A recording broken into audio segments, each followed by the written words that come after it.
Hello साଙ୍ଗमाने आज आम बाहर मो फेवरेट आइसक्रीम पार्लर पाबास पाबास समस्त फेवरेट ये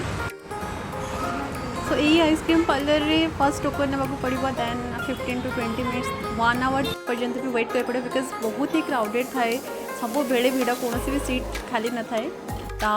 थैंक गॉड आम 15 मिनट्स पाईगलु देन आम मेन्यू देखलु तो मेन्यू रे बहुत सुंदर सुंदर रेसिपीज गुड़ाक थिला जेमती कि तिरामिसु अमेरिकन जैकपॉट तो आम जैकपॉट एंड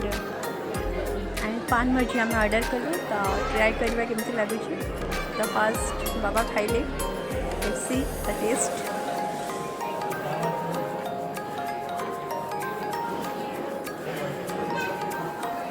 टेस्टी एक्चुअली बहुत ही भल था तापर आम डिफरेंट डिफरेंट फ्लेवर आइसक्रीम्स मंगेलु तो ये गड़बड़ ये हूँ चॉकलेट कोकोस thank you please like and subscribe.